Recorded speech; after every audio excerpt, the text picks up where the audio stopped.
Olá, telespectador da TV Mundi, estamos começando mais uma edição do seu Mundi Radar, sempre trazendo informações, opiniões e assuntos para o seu dia a dia, para o seu conhecimento, para o seu esclarecimento. E nós estamos hoje aqui com o Eduardo Aguiar, que é diretor da Expert System, uma empresa especializada em TI, focada na área de construção e incorporação de grandes imóveis, grandes edifícios. E o Eduardo vai falar um pouquinho com a gente a respeito justamente do mercado imobiliário. Muito obrigado pela presença, Eduardo. Obrigado. Eduardo, hoje a gente vive aí uma crise mundial, uma crise que de alguma forma deixou principalmente a Europa assustada e está deixando ainda, porque a crise ainda não foi embora, né? Temos lá o caso da Grécia, temos o caso da Espanha, agora recentemente também entrou aí no cenário da crise. Agora, o mercado imobiliário foi afetado por essa crise? Olha, o mercado imobiliário no Brasil, ele na verdade, nos últimos 4 anos, a gente pode dizer que ele vive um excelente momento, né? Tá. O mercado ele teve muito estagnado por falta de recurso mesmo, os bancos não tinham dinheiro disponível, né? Não existia tanto capital entrando no país como existe hoje. O Brasil ainda pode não ser considerado um país de primeiro mundo, mas ele, nos últimos 15, 20 anos, avançou muito na sua economia e na sua estrutura, o que favoreceu muito os investidores virem para o Brasil. Então, perdeu-se aquele medo que existia antigamente de falar, olha, vou colocar dinheiro no Brasil, o Brasil é um país emergente, o que vai acontecer? Pelo contrário, nos últimos anos, o que a gente percebeu foi o Brasil se tornou um país mais bem estruturado e os investidores internacionais trouxeram o seu capital para cá. Uhum. Com isso, a construção civil se viu muito beneficiada. Tá. Porque com esse investimento, alavancou muito os negócios na construção.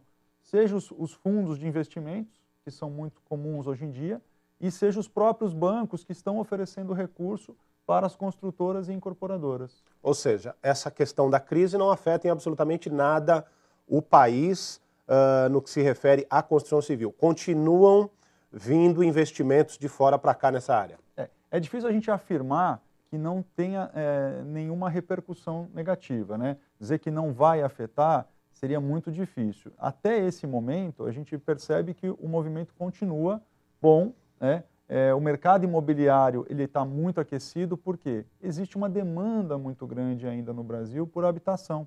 Então, como o mercado interno é que está sendo o grande alavancador, aí, o grande consumidor, ainda não houve esse prejuízo, vamos colocar assim, perante a crise internacional. O mercado interno está aquecido e ainda está propício a esse desenvolvimento. Tá. Em termos de números, você tem alguma pesquisa, algum trabalho sendo feito em questão de investimento, em questão de consumo no país? Houve recentemente uma feira, inclusive, no Espírito Santo, né? Nós temos essa informação, um salão do imóvel, né? Que houve lá um movimento bastante grande, um movimento que causou aí uma certa espécie dentro da área de construção. Eu gostaria que você comentasse a respeito desse momento em termos de números. O mercado tem sido positivo. Não tenho números precisos, mas vou dar uma ordem de grandeza. A perspectiva para o Salão do Espírito Santo, antes dele ocorrer, eu não tenho os últimos números, mas era que ele fosse 10% superior em volume do que foi o ano passado.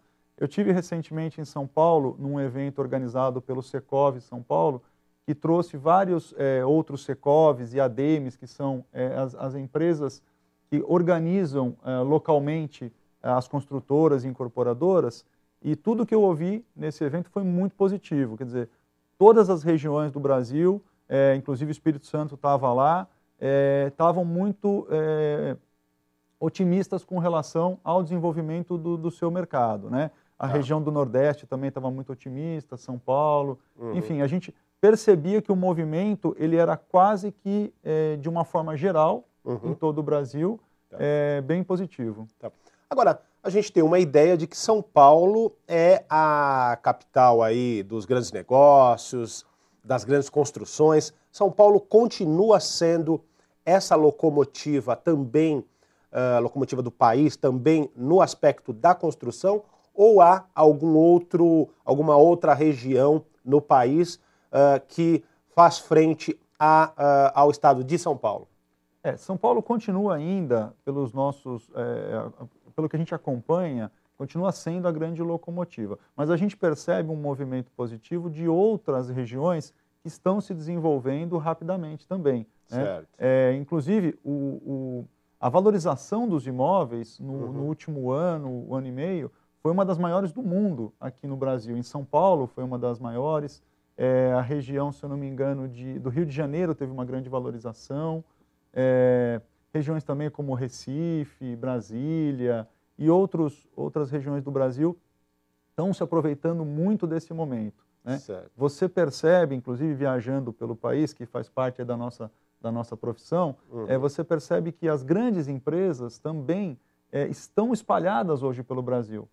O que antigamente era mais difícil de a gente observar, eram empresas locais que trabalhavam no mercado, hoje a gente não vê só esse cenário, a gente percebe que as outras empresas que estavam mais concentradas nos grandes polos, hoje elas estão espalhadas pelo Brasil. Né? Tá. Eduardo, a gente vai fazer um breve intervalo, mas antes do intervalo eu vou deixar uma perguntinha para você, porque nós tivemos na gestão do presidente Lula o programa Minha Casa Minha Vida, e eu gostaria de saber, na sua opinião, se esse programa também alavancou, claro que alavancou, mas assim, até que ponto isso foi importante dentro do cenário nacional, em termos de porcentagem de negócios, o que afinal mexeu com o mercado de imóveis, o programa Minha Casa Minha Vida. Mas no próximo bloco a gente vai fazer um breve intervalo e volta já já com o Mundo Radar.